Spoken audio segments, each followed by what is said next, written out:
About 6 weeks ago, I did a video entitled Impeaching Joe Biden. In that video, I made the case that while I'm no fan of Joe Biden, and I definitely think there's been some shady dealings in his career, including in his time in the Oval Office, I made the case that I did not believe that House Republicans should immediately start impeachment proceedings if they take the House back after the midterm elections. My position on this was that I don't want to see impeachment become a weapon used against the opposing party every time the opposition takes control of the House. Not only is it a waste of time and taxpayer money, but it doesn't do anything to help bring the people of this country together. Democrats impeached Donald Trump twice with no impeachable offenses committed, and all they ended up doing was widening the schism between people on the left and people on the right. Impeaching a president because you don't like him is now precedent, and I don't want to see this become routine. That was my stance on impeachment then. That is my stance on impeachment today. However, that said,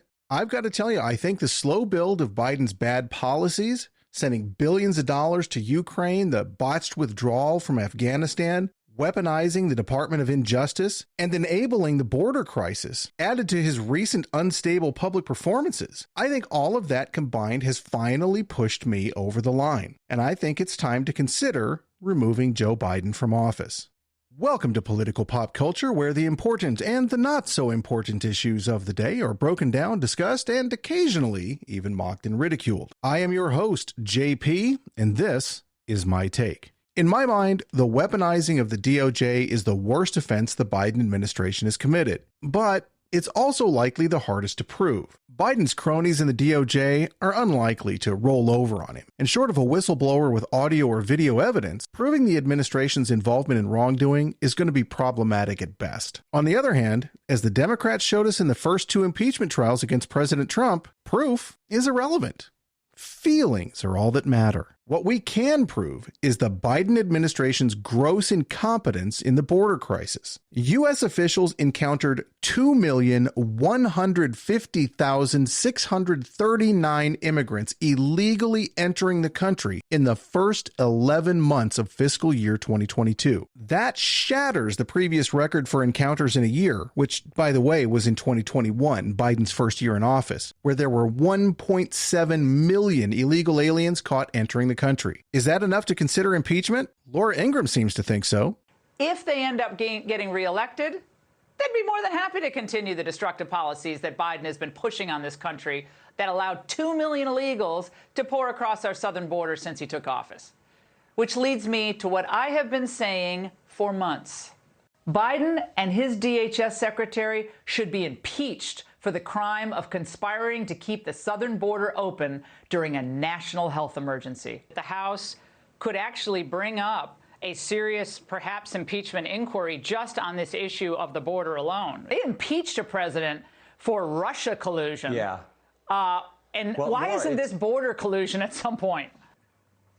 When the president conspires to subvert the sovereignty of his own country, how could that not be grounds for impeachment? I think she makes a valid case, and so do Republicans. Earlier this month, Republican Senators Lindsey Graham and Ted Cruz sent a letter to Department of Homeland Security Secretary Alejandro Mayorkas, telling him that they have, quote, grounds for impeachment if he fails to act swiftly in his gross dereliction of duty at the southern border. The senators wrote about fentanyl, which has become the leading cause of death in Americans between the ages of 18 and 45, streaming across our southern border. They also noted that just last month, 2,287 pounds of fentanyl were seized by CBP agents. That's enough fentanyl to kill more than 500 million people. The intentional inactions by the Biden administration in defending the sovereignty of our nation by protecting our southern border is grounds for impeachment. Donald Trump's first impeachment came about because of a call between then-President Trump and Ukrainian President Volodymyr Zelensky, where Trump allegedly pressured Zelensky to investigate the Biden family's business dealings, and he used a $400 million